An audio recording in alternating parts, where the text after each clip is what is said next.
achieves maximum heaviosity. Yeah, it's got Whoa.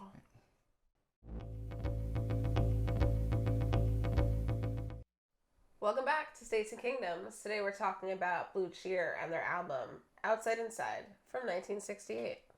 We've talked about a good amount of 70s groups, right? I feel like we've talked about a lot of 70s groups. We haven't done a ton of 60s groups. Well, I mean, here and there.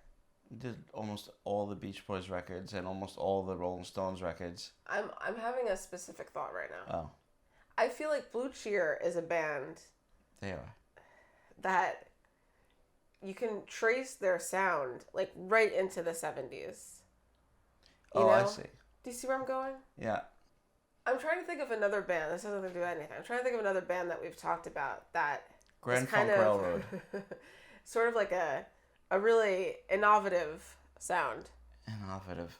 There's a real newness here that might be overlooked by some people. Well, that's one way to talk about Blue Cheer. I said nothing. If that's how you're trying to. I was trying to do something. Right. So, I had the first record on a computer. I downloaded it. Back in the 60s. Yeah. And I enjoyed that record. I thought it was really good. Of course, their version of Summertime Blues, and I never really thought about it. I enjoyed it. I didn't really think too much think about it in context. Yes, in context. Right. Your mistake. I really enjoyed the album, but I just never listened to anything else. I didn't get the second record or anything. And then I stumbled across this album at Bleecker Records. Yes. One fine day. And I remember it well. I thought, oh, that's cool. Blue Cheer. This is probably their second album. I recognized it, but I'd never heard it, and I had no idea when it was from. I actually I knew nothing. Is this from '83?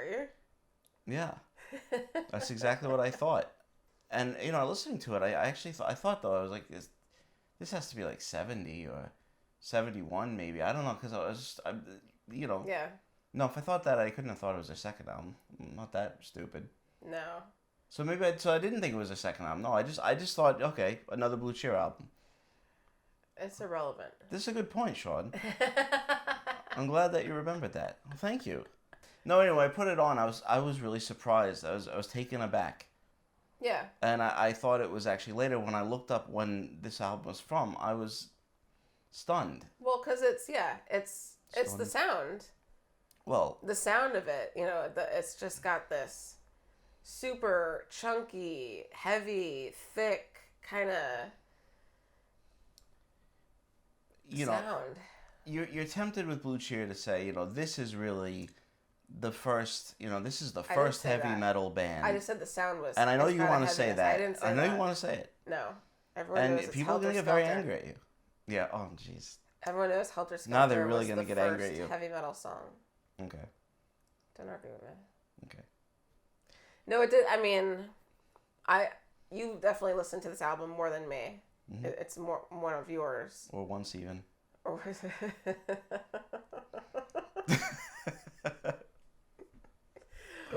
But no, I remember listening to it way back when, and right away it made me think of Jimi Hendrix a little bit in the guitar sound.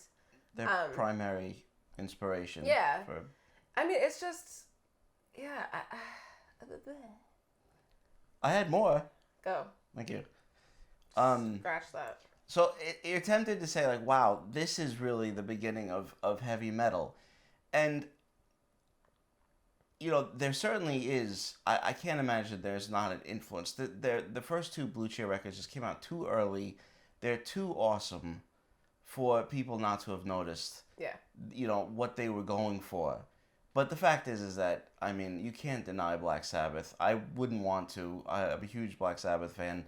Every band that came after Black Sabbath sounds like Black Sabbath. I mean, heavy metal itself could just be called Black Sabbath music. But Blue Cheer to me is probably the first band that really, like, understood what being, like, heavy was and just went for it. It's like a whirlwind of power. Yes, They it's just like incredibly the songs powerful. just come at you. Like Wagnerian, Yeah. bass and guitar and playing together. Like just like like on Summertime Blues or they have. There is no letting up. There are no obviously. We can talk briefly about their third album, because I did actually after this, go further. Right. There's not really that much to talk about, but there is no point where they do, kind of like Iron Butterfly or something like that, where you get Inagata Davida and it's like, oh, that's cool, and then the next song is very folky, almost, dare I say, like Jefferson Airplane-ish kind of song, and I mean a little heavier, I suppose a little heavier than that, but I mean not much, like Jefferson Starship. They took what, like Cream, Jimi Hendrix, a couple other bands, certainly Cream and Jimi Hendrix, you hear that, and just went for the heaviest sounds, like Foxy Lady, Sunshine of Your Love, and just they pushed took those it. songs and they didn't do, Wrapping Paper, or even something like Little Scotch Wing, Tape. or a ballad. They did. It's just very bluesy and overdriven, and fuzzed really out, doesn't let and up. extraordinarily Every song loud. is like pummeling. Yeah. In the best way. And so to me, they're really the first band that really just gets that. Not to contradict myself.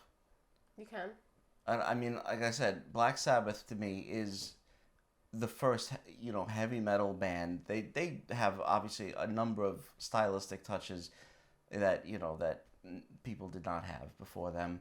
Even though I actually think that almost robs them of what a nuanced group of musicians they were. In a way, I feel like people but that's a different story. Yeah, they get stuff taken away from them. That Blue Cheer, I mean, well, I say that Black Sabbath is really the first heavy metal band, but obviously Blue Cheer should be mentioned above any other band after Black Sabbath, as far as, I mean, sheer timing. When you're talking about, heavy metal, that kind of music, I mean, I think Black Sabbath perfected it, but these two albums, like, still kind of come out of nowhere. Mm-hmm. And their version, and the Who did Summertime Blues, their cover of Summertime Blues, which I like, but their version of Summertime Blues is something completely different. It achieves maximum heaviosity. Yeah, it's got wow. The production quality, is not astounding.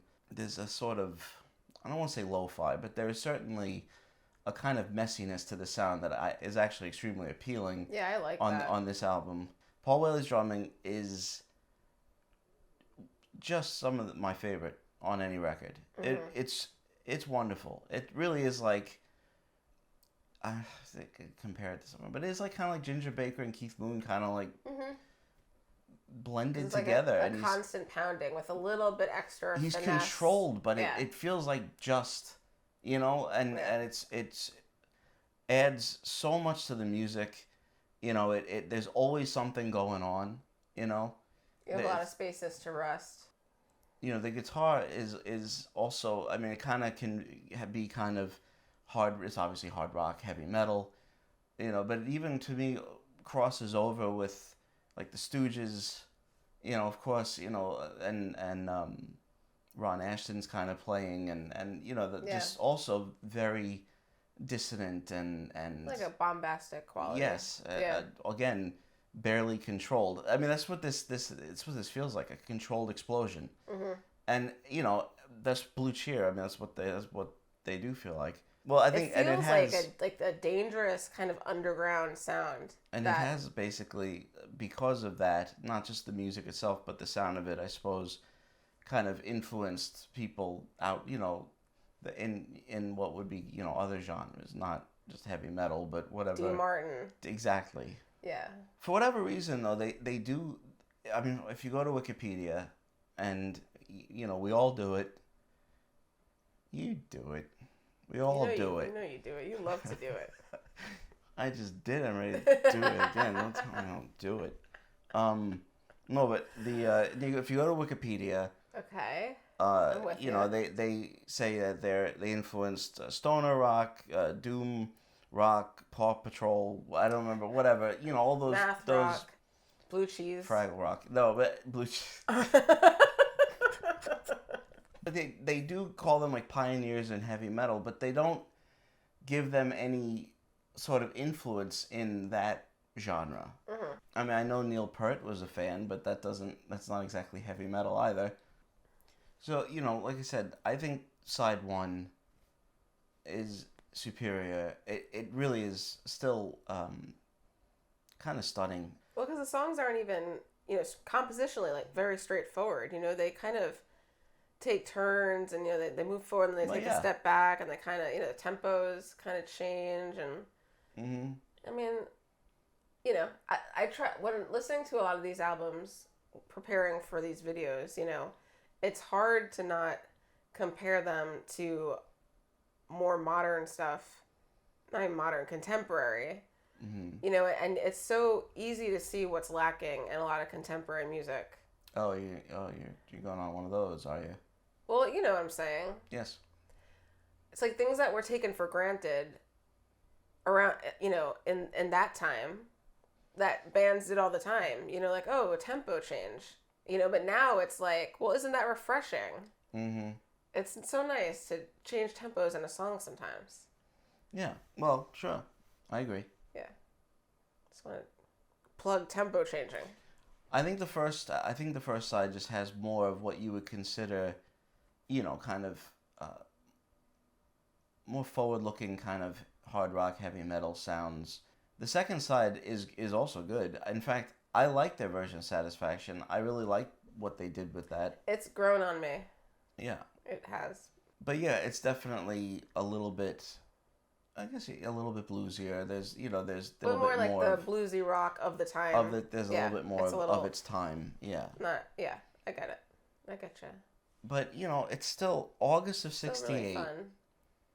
You know, and I there are a number of usually American bands that, you know, it's like, why is this not considered part of, by Rolling Stone, by whatever magazines or websites, whatever arbiters of canon there are, you know, why is this not pushed to the front more? You know, and that goes for a number of things. You know, why did I have to run into this record at the back of Bleecker Records? You know, why did I know about this? You could have just picked it up. No, I ran into it. Altogether, obviously, their albums after this, they changed. Their sound mellows quite a bit, yeah. And, you know, and I haven't listened to those in years. You know, I'll go back and listen to them again. But this album is one of my favorite albums. I love it. You know, it's I would love for people to, you know, listen to it more. Mm-hmm. You know, I think it should be quoted. If nothing else, I mean, there's some great playing. You know, Dickie Peterson's great voice, but I mean, the drumming is truly awesome. And that, if nothing else, the drumming should be really fun to focused on, because it's phenomenal. Yeah. So thank you so much for watching our brief discussion of Blue Cheer album Outside-Inside. Please let us know what you think of this album in the comments. Make sure to like this video, subscribe to States and Kingdoms, and we'll see you next time.